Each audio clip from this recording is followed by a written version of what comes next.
নমস্কাৰ এই মুহূৰ্তত জনাইছো অসমৰ প্ৰত্যেকগৰাকী জনসাধাৰণৰ বাবে কেইবাটাও গুৰুত্বপূৰ্ণ খবৰ। আজি হৈছে 8 আগষ্ট। আজি আমাৰ প্ৰথমটো গুৰুত্বপূৰ্ণ খবৰ। মাত্ৰ 100 টকাতে কৰক আপোনাৰ খেতিৰ ইঞ্চুৰেঞ্চ। খেতি নষ্ট হ'লে লাভ কৰিব ক্ষতিপূৰণ। এই মুহূৰ্তত জনাইছো ৰাজ্যবাসীৰ বাবে এক ডাঙৰ খবৰ। ৰাজ্যৰ লাখ লাখ কৃষকৰ বাবে এক ডাঙৰ খবৰ। আপোনাৰ খেতিডৰা ৰক্ষা কৰিবলৈ শীঘ্ৰেই কৰক মাত্ৰ 3টা কাম। কোনো প্ৰাকৃতিক দুৰ্যোগ বানপানী আদি খেতি নষ্ট হ'লে লাভ কৰিব ক্ষতিপূৰণ। ইয়াৰ বাবে শীঘ্ৰেই আপুনি কৰি লওক বীমা। মাত্ৰ 100 টকাৰে কৰিব পাৰিব আপোনাৰ খেতিৰ বীমা। শালি ধানৰ খেতি পঞ্জীয়নৰ বাবে অন্তিম তাৰিখ 20 আগষ্ট। মাটি মাহৰ খেতিৰ বাবে পঞ্জীয়নৰ অন্তিম তাৰিখ 15 ছেপ্টেম্বৰ। আবেদনৰ বাবে প্ৰয়োজনীয় নথিপত্ৰসমূহ হৈছে আধাৰ কাৰ্ড, মাটিৰ নথিপত্ৰ আৰু বেংক একাউণ্টৰ তথ্য। সবিশেষ জানিবৰ বাবে মুকলি কৰা হৈছে দুটাকৈ ফোন নম্বৰ। আনহাতে কৃষি ৰক্ষক পৰ্টেলৰ নম্বৰ হয় প্ৰশ্ন এইবাৰ লাচিত সেনাৰ। তেখেতক আহোম নহয় চলিহা উপাধিৰ ব্যক্তিহে। সিংগল চলিহাক চৰকাৰী দালাল আখ্যা লাচিত সেনাৰ। চৰকাৰী এজেণ্ট হৈ তেওঁ বৰ্তমান অসমত বিভ্ৰান্তি সৃষ্টি কৰিছে। অসমত এই পৰিস্থিতি সৃষ্টি কৰা তেওঁ হৈছে মূল নায়ক। শৃংখল চলিহাক এই কাম বন্ধ কৰিবলৈ সক্ৰিয় এইবাৰ লাচিত সেনাৰ। শৃংখল চলিহাই বিস্তৰীয়া আহোমৰ নামত কলংক। শৃংখল চলিহা আহোম নহয়, তেওঁ চলিহা উপাধিৰ এগৰাকী ব্যক্তি যিয়ে আহোমৰ বাহিৰত আহোম জাতীয় শৃংখল চলিহাক বৰ্জন কৰক।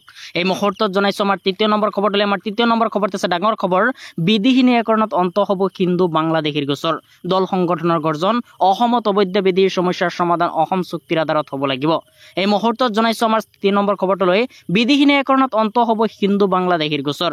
গোচৰ শেষ কৰাৰ চৰকাৰৰ যুঁজাক লৈ দল সংগঠনৰ গৰ্জন।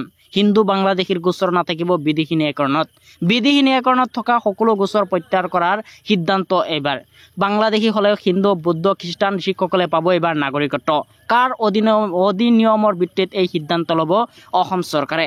চৰকাৰৰ এই সিদ্ধান্তৰ পিছতে আছুৰ তীব্ৰ প্ৰতিক্ৰিয়া। অসমত অবৈধ বিদেশীৰ সমস্যাৰ সমাধান অসম চুক্তিৰ আধাৰত হ'ব লাগিব আছুৰ মন্তব্য।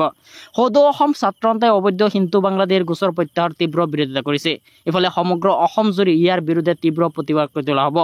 অসমত অবৈধ বিদেশীৰ সমস্যাৰ সমাধান অসম চুক্তিৰ আধাৰত হ'ব লাগিব।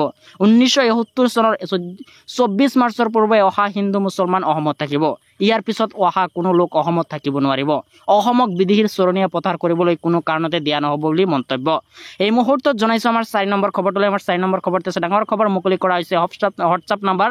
ঘৰতে নাপালে ফটো তুলি দিয়ক, ফোন কৰি দিব পাৰিব অভিযোগ। চৰকাৰী গড় নোপোৱা লোকৰ বাবে আহি গৈছে এটা ভাল খবৰ। তালিকাত যদি নাম অহা নাই দিব পাৰিব ঘৰতে বহি অভিযোগ। মুকলি কৰা হৈছে হোৱাটছআপ নাম্বাৰ। হোৱাটছআপ নাম্বাৰটো হৈছে 8810389745। ইফালে কেঁচা ঘৰৰ ফটো তুলি দি পঠিয়াই দিয়ক হোৱাটছআপ নাম্বাৰত। ফোন কৰিও গড় নোপোৱাৰ বাবেও দিব পাৰিব অভিযোগ। ফোন নম্বৰ কেইটা হৈছে 01123060484। গড় নোপোৱাৰ অভিযোগ দিব পাৰিব এতিয়াৰ পৰা ঘৰতে বহি।